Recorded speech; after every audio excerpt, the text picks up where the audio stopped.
Change gear a little bit, to excuse the pun. No longer are thieves interested in your car stereo. The hottest piece of technology up for grabs is a fancy satellite navigation system. Microsoft's Mobile has, though, made technology available to use satellite navigation on your phone, though, making the devices completely portable. Joining me now on this story is Dave Hooper, EMEA Director, Microsoft Windows Mobile. Dave, thanks very much indeed for coming in. I take it you found your way quite easily. I have this morning, Guy, yes. I've actually navigated into London with my smartphone. Excellent. So we know it works. You're here at least. Works. The change in technology and the change away from these bulkier devices into mobile phones, what is allowing that? Are we using GPS technology here, or is the technology different?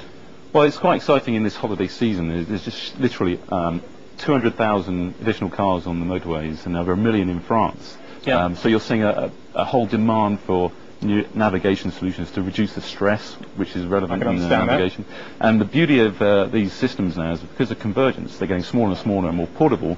So people can take their smartphone device using GPS navigation and take it from one car to another, or indeed take it on a walking trip within Paris or London or Munich, so they can navigate more seamlessly. So convergence has definitely helped with that. So a device like this, do I need to have a little other piece of technology in my pocket that acts as the GPS receiver? Okay, so how it works is the device itself can either have the GPS chip built in, or in some cases it's a separate unit that sits on the dashboard of your car, and that allows you to track where you are, exactly where you are, and then you put in where you want to go. It gives you visual and audio commentary as to what you have to do turn by turn. It's very quick and it's very powerful. In fact, in this particular device, I've got a whole of Western European maps on my 1 GB SD card, so I can travel across the whole of Europe without having to worry. The portability factor here is quite important. Taking it out of your car, if I go and visit Munich and I want to navigate from the sort of the station down the sort of the main station road, and I can program that all in. Yep. How big a market, therefore, does it expand as we take it out of the car? Our phones started off in the car, yep, and then they went out of the car. Yep. Is the same sort of thing going to happen here? Yep. Well, of course, there's navigation in-car navigation systems, but they're very bulky and expensive, yep, as you know. In Europe, in calendar year 2004, there was over 2.6 million devices sold. In the first half of this calendar year, it's 2.5 million. So the demand explosion is growing immensely in Europe, especially. And it's because it becomes more portable. You carry your smartphone, your Windows Mobile smartphone, wherever you go. You don't take your car wherever you go. So this gives you the opportunity to travel in city, or indeed if you're hiking as well, with the navigation solutions as they are. What is interesting as well is that the current leadership in this market is with companies like TomTom, who have proprietorial methods for dealing with the navigation. How easy is it to transfer that into a Microsoft operating system, or does Microsoft come up with a whole new solution? No, the operating system is a platform. It's a very familiar platform to anybody who's used Windows. So if you've used Windows, you can use a Windows Mobile device.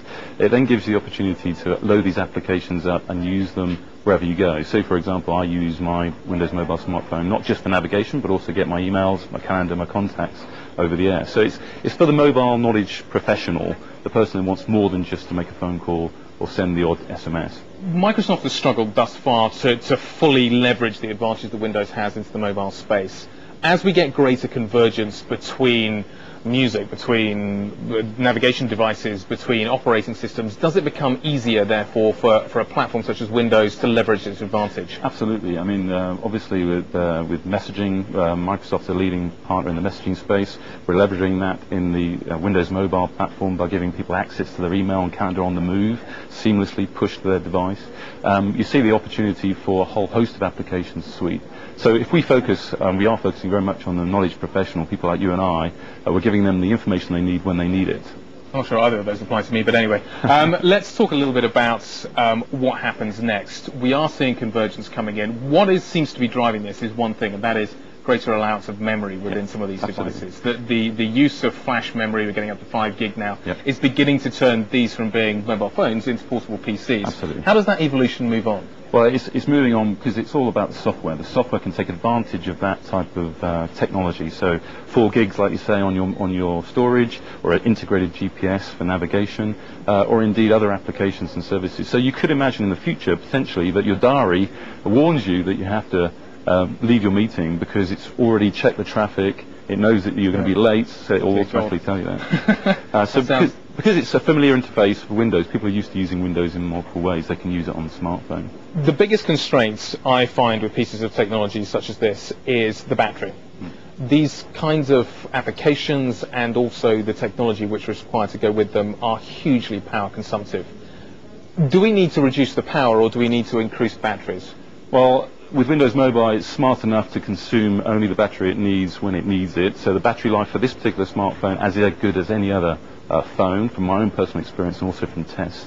But you're absolutely right, the more applications you layer on, the more you have to worry about the battery life. So the technology and battery technology itself is improving, but maybe not as quickly as we'd like to see. At the same time, the software is easily capable of taking advantage of that. Maybe turning the device off at a low state without having to consume lots of battery when it's just idle, for example.